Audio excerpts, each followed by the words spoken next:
truck. We did our pre-trip and all that good stuff. We got ourselves a little bit of eat a little orange juice. Try to keep up with the vitamin C this time of year because, you know, colds and whatnot. I had like a little chest cold a couple of weeks ago, but I'm doing better now.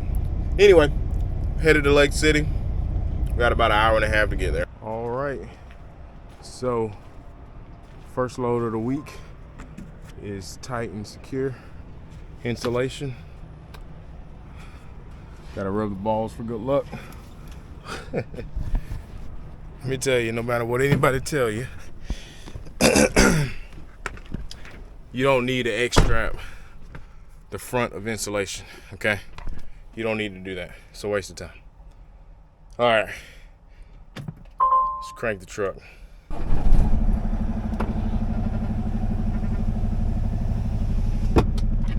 All right, so let's put in our loaded on our ELD here. Insulation is actually one of my favorite loads. Insulation and shingles are two of the easiest loads to secure. Now shingles are a lot more simpler because they're lower and you don't have to wind out your strap that far. You just wind it, throw it, and throw your edge protectors and you're pretty much done. And I don't X-strap shingles at all.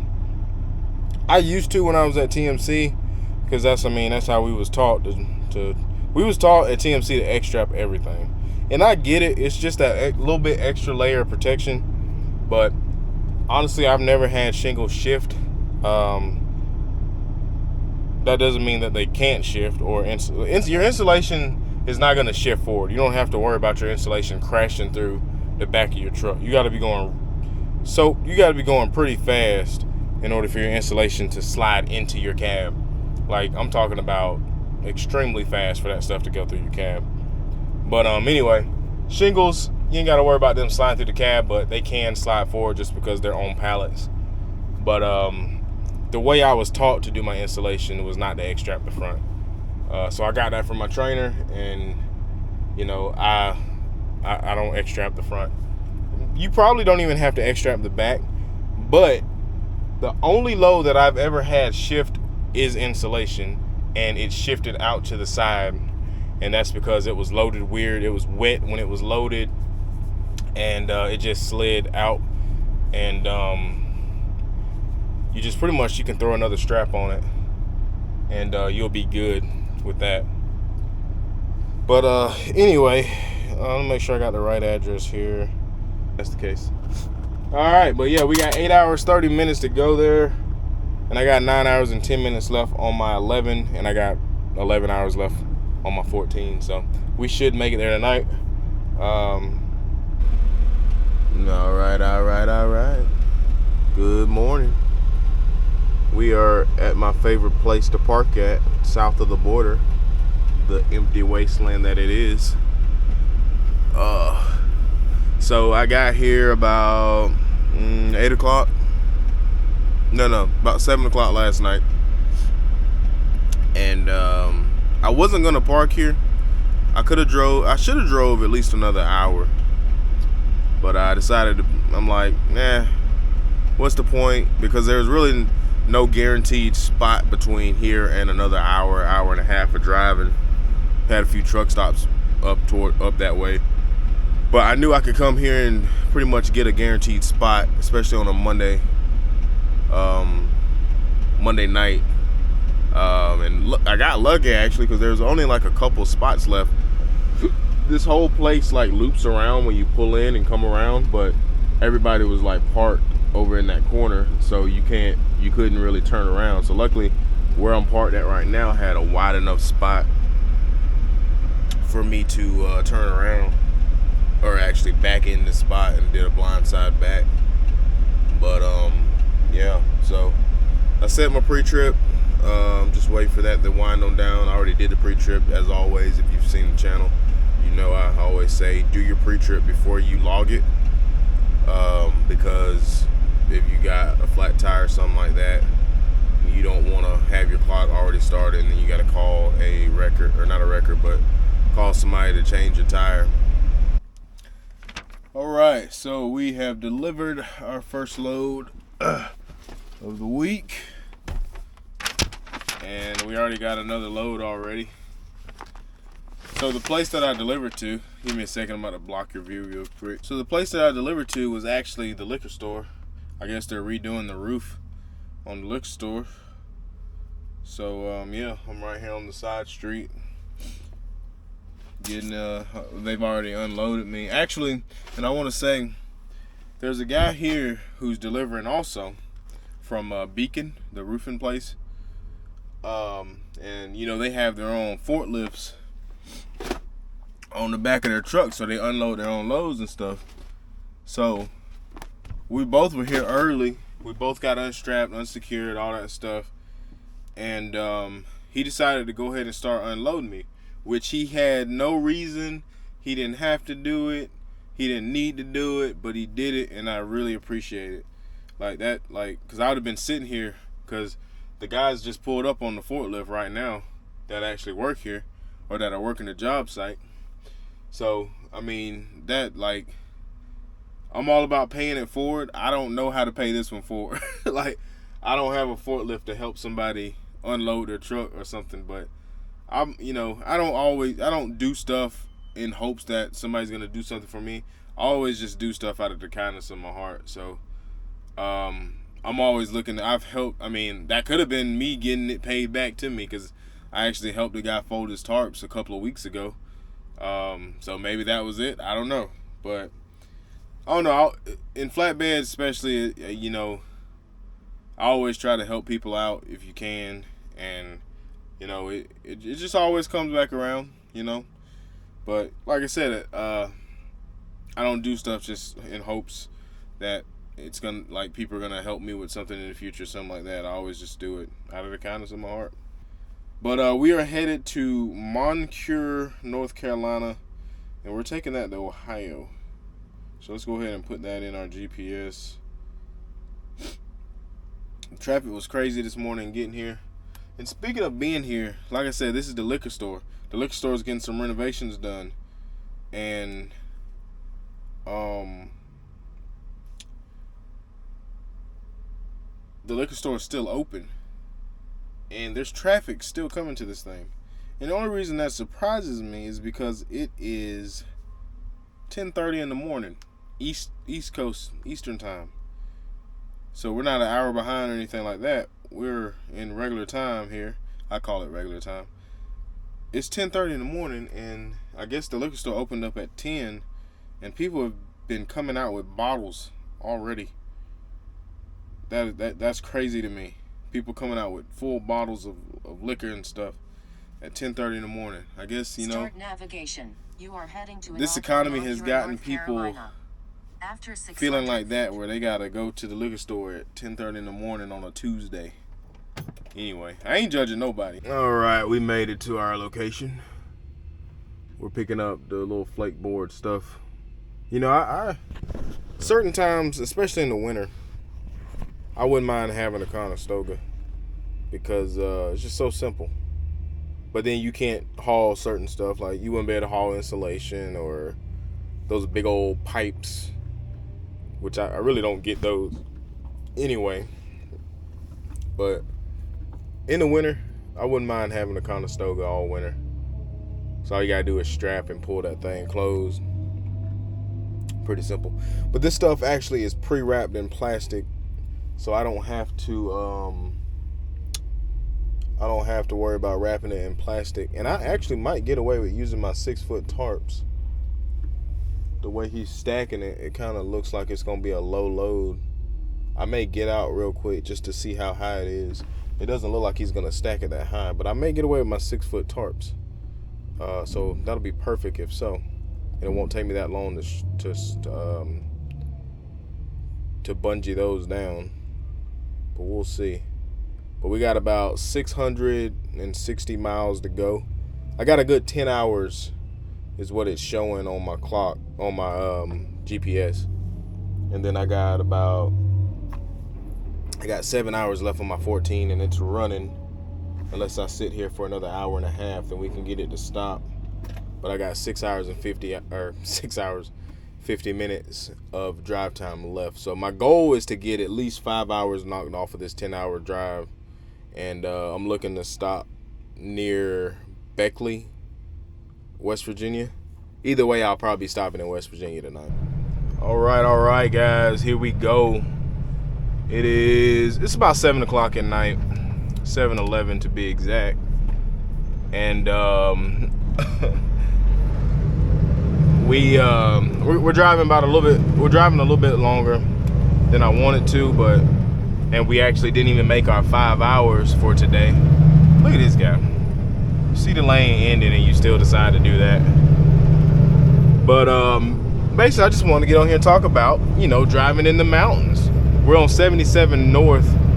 I'm gonna try to stop in Beckley tonight at the Tomahawk or Tomahawk, whatever the name of the place the truck stop is there. There's people still riding that freaking lane up all the way instead of getting over back there. But I just kind of wanted to talk about driving in the mountains, driving on hills. Like, we on the East Coast mountains. The East Coast mountains ain't that bad, but you can run into some mountain ranges, like the what's it called, the gorge. You can run into, if you're new to driving, then obviously these hills and mountains over here on the East Coast are going to be an issue for you. Now, luckily for me, I actually got to ride through the mountains with my trainer, and he actually showed me how to go down the mountain and climb the mountain. And so luckily I had him to teach me that. And a lot of guys probably don't even get that opportunity, or get a trainer that doesn't really know, isn't that good at doing it themselves. Now, I'm not sitting here saying that I'm a professional, well, technically I am a professional, but I'm not gonna sit here and say that I'm a super trucker when it comes to climbing mountains and just driving in general. But over the past 2 years, the little things that I've learned can probably help you out. But the main thing you want to do is I've seen some posts and some comments saying that if you're not going a certain speed downhill, then you're a hazard.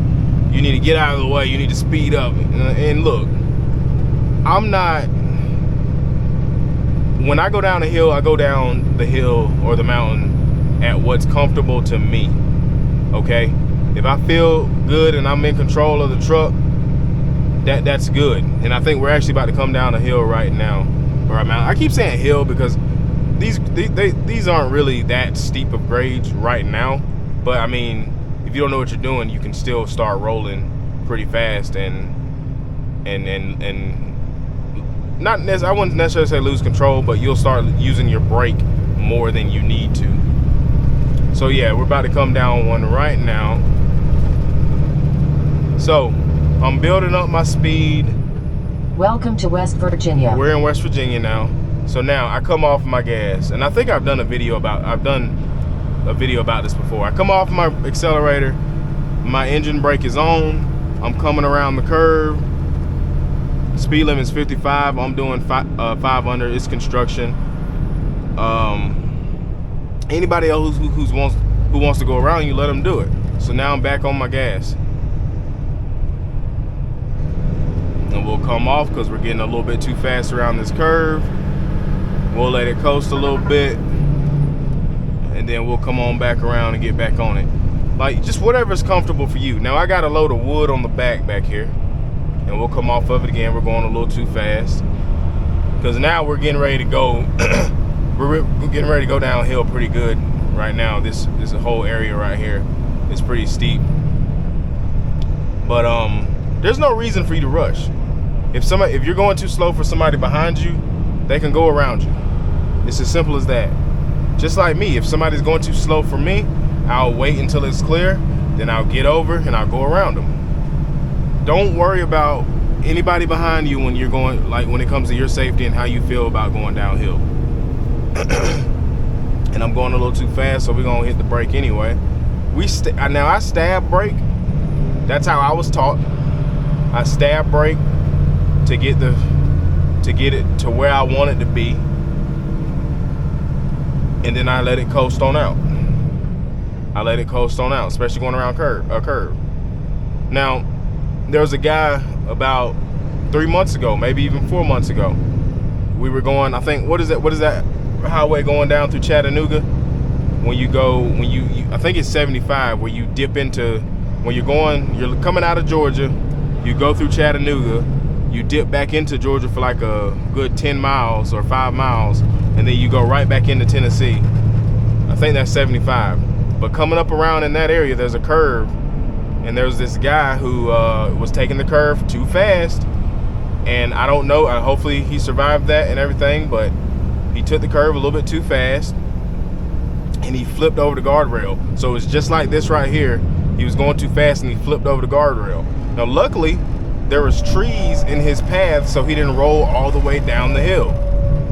And that would have been very, very bad for that truck and him to go down that hill, because there actually, I believe there's a house or a farm or something that sits at the bottom of that hill. I don't think the truck would have been anywhere near it, but I'm just saying there's property down there, residential property down there, and he could have potentially hurt somebody down there. But luckily, like I said, there was trees, so hopefully that broke some of the fall, and hopefully he survived that. But there's no reason to get in a rush. Like right now, I'm going uphill. Nobody's complaining about me being a hazard right now. Look at that. He's faster than me. He passed. That's a hot shot guy. He's faster than me. He passed me. No issues. Go ahead. Do your thing. You're lighter than me. Go around me. I'm doing my thing. It's nighttime, especially in the night. I'm not trying to go super fast, and anyway, even in the daytime. Now we got a fella over here. We're gonna go ahead and hop on over. I can't even tell if he's out of the truck or not. He must have just got there because he ain't got no cones set up. Oh, he about to, it look like he checking something on his trailer. Must be checking his brakes. I would assume he's checking his brakes. Another example, I remember one time there was a CRST truck that was hauling ass down, I want to say it was 75 coming out of Tennessee into Georgia. He was hauling ass coming down. There's a steep coming south on 75 out of Tennessee. Well, obviously Tennessee into Georgia. The CRST driver was hauling ass. He was doing 70, and when he passed, you could smell his brakes. His brakes were smoking. They were probably close to being on fire. And actually, we're gonna break her down here a little bit. I don't know if those Freightliners that CRST drive, I don't know if they have an engine brake or Jake brake, whatever you want to call it. But he definitely wasn't using it. He was using all brakes going down that hill. So luckily he stopped and let him cool off at the bottom of the hill. There was a rest area. But it's a scary situation. It's for everybody on the highway, because if you pass me and your brakes are smoking, now I got to back off a lot, because I don't know if you're gonna be able to stop or not. It ain't nothing I can do for you, especially by the time they catch fire, or they smoking so bad, or they're just so hot. Ain't nothing I can do for you but pray for you at that point. But a lot of guys get out here and think they got to go super fast down these. All right, so we dropped off our load. I think, yeah, that's the dude that unloaded me right there. Let me tell you, this is one of the biggest distribution centers I've ever been to in general. Very confusing. I lucked up and got to where I was supposed to be. Like, I was extremely lucky, because I had no idea. I did run into one guy that kind of pointed me in the right direction. And luckily I got over here in the right area. And anyway, this is a huge DC. If you've ever been to Menards here in Holiday City, Ohio, then you know what I'm talking about. I need to get some fuel too. This was a really big, this is a really big DC. But anyway, now, oh crap, I have already went over my 20. No, okay, I haven't. So I got about 2.5 hours to get to my next pickup. So that's why I'm trying not to. And I got how many? I got 5 hours on my 14, so I'm good there. So I'm trying to conserve as much time on my 11 hour as I can. That's why I'm kind of driving well, that's why I'm driving under 20, so I don't run my 14 or my 11. But people be hauling ass through here. Like, I was right there in the intersection where that truck just came, and that's actually where the dude gave me directions. And there was this other truck that just zipped by me, and because I actually had just pulled off, and I didn't see him, and he came out of nowhere. Like, look at this guy, wide open. But he zipped by me and acted like he had an attitude. I'm like, dude, just because you come here every day don't mean everybody else know where they going. So anyway, I don't really be worried about other people. Like I said earlier in the video, coming down a mountain and everything. Obviously, I don't want to be in the way. That's actually the guy who gave me directions. I don't really want to be in the way, but I mean, hey, at the end of the day, I ain't about to be in a rush and be unsafe because of you. So anyway, let me see. Do I know where I'm going? There's a Maverick truck. Honestly, I don't mind delivering to Menards, the DC, but I heard coming to the DC to deliver to Menard, the actual like the stores, I heard that's a pain to deal with. Like, somebody had to come. See, there's a TMC truck. I've heard TMC guys talk about it. Like that's worse than Lowe's and Home Depot. Now, I guess it really just depends on what you get, because Home Depot actually used to be a bad place to pick up with TMC, but the one there down in, where is it? Somewhere in Florida. I can't remember if it was in Tampa or what, but wherever it is, that one, they actually started securing the stuff really good for you, so you didn't have to worry about I mean, you still want to check your load, but they got real good at securing everything down for you. I know when I first started, they used to like just put random stuff on top unsecured, and it just be sitting up there. But anyway, do I get out straight ahead, or is this the way I came in? I believe this is the way I came in. I can't remember, but it looks like an exit, so I'm gonna try to. No, I don't think this is the way I came in, but I don't see the harm in going out this way. Yeah, it says exit, so I'm gonna go straight ahead. I'm gonna set you guys down for a second while I check out. That's it? Oh, you need my paperwork or anything? All right, have a good one. Merry Christmas. All right, so we are off. I got 3 hours 47 minutes left on my 11-hour drive time, and I got 3 hours 47, or sorry, 5 hours 24 on my 14. And just remember, that's gonna keep running. So I'm picking up shingles.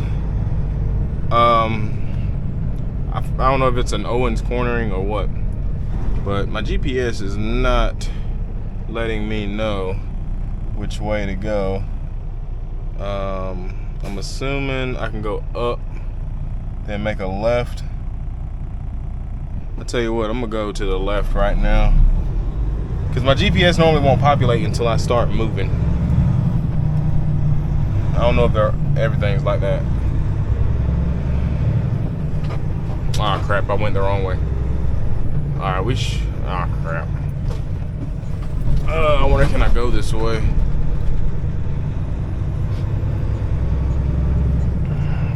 When in doubt, follow the truck in front of you, I guess. Hopefully this isn't a dead end, and I gotta maneuver to get around. Rain is expected late weekend. Now here it is.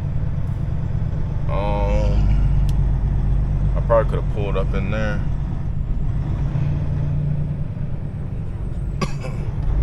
It looks like I can go right Yeah, I can go right. I should have went back the other way instead of coming this way.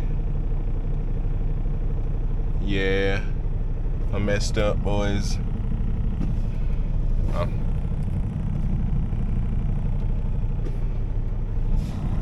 But yeah, it looks like I can go right.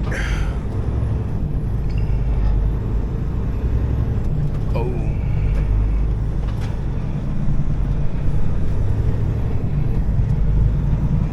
Going through the neighborhood. That's always good.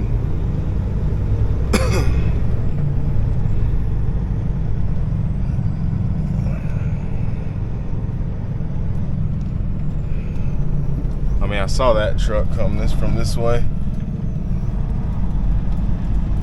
Yeah, it looked like we all right. There's the highway I need to get on. Man, for it to be so cold outside, it is hot right now in this truck. And I guess just because, I mean, it's sealed in pretty good in here, and the sun is hot, just glaring down on you. But anyway, we're gonna go ahead and knock out this 2-hour drive, and we'll have an hour left on our clock. There is a truck stop that's down the street from where I'm picking this load up at, so I should be able to park there. If not, I can park at the where I'm picking up at, hopefully. All right, so we got our shingles loaded, got all our straps thrown. Need to straighten this area up, no judgment. But yeah, we're all good to go. I don't X-strap because it should be fine. But anyway, so it is Thursday morning, and we got ourselves about a 10-hour drive ahead of us, going to Augusta. Now, originally this load was supposed to go to Valdosta. I don't know what happened. It's paying the same, so it'll put me 4 hours away from home instead of 45 minutes away from home. But yeah, I'm doing my pre-trip now. I actually PC'd over here because I actually technically made it here last night, but they were closed. So I drove like a mile down the road to the truck stop there, and luckily I had that one stop left. I think I mentioned that already. But anyway, I got a headlamp that's out, and I'm not gonna replace it right now because the sun's coming on up and I don't need to use my headlights right now. But I actually had already bought a lamp replacement last year. Well, actually, it was earlier this year. Man, it feels like a year ago already. I mean, technically it is. But this light went out. I don't know if it's the same one, but it went out earlier this year, and I went ahead and bought another low beam light just to have as a backup in case it happened again. Because you drive the truck, you put 100,000 miles on this truck in a year, then yeah, you're gonna have some lights blow.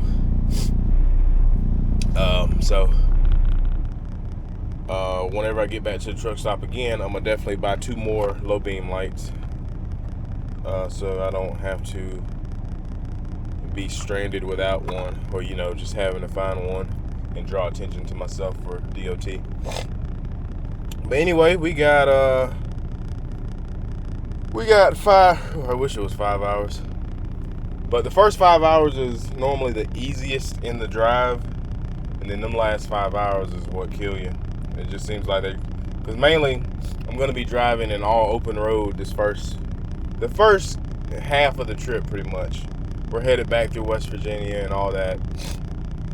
I definitely won't make this delivery today because I got basically 10 hours 40 minutes to get there, or yeah, on my GPS, 11-hour clock in traffic. I'll probably wind up being 2 to 3 hours short of even getting close to there. But either way, it's a full day of driving again, which I don't mind. Hopefully we can drop this load off, then pick something else up, head it to the house, and drop that off Monday so we can get ourselves a nice earnings for the week. But anyway, we'll see you when we get there. All right, so we're about halfway through our trip right now. I got about 5.5 hours, 5 hours, 40 minutes left on my trip. And I'm actually going down the hill or the mountain that I came up, going up through West Virginia. And I just wanted to share with y'all real quick. There's a Western Express truck in front of me that didn't really go down the hill properly. Now you're gonna get a little bit of smoke from your brakes, and that's fine. But I think it's pretty much stopped now. But he had a ton of smoke coming off of his brakes. And honestly, if I was him, I would pull over at this rest area. He doesn't have a radio on. At least he didn't respond when I said something to him about it. I mean, if I was him, I would definitely pull over and let him cool off for a good, if he still got a 30-minute to take, I'd definitely let him cool off for 30 minutes. Let's see if he takes this exit, or takes this. I need to take it. Should I take this one? Yeah, I'm gonna actually take it and take a break. He didn't take it, but I'm gonna go ahead and take my 30 right here. Mine don't really need cooling, but we're gonna let them cool anyway. But just letting you know, like, you ain't gotta go down the hill all fast. You can take your time.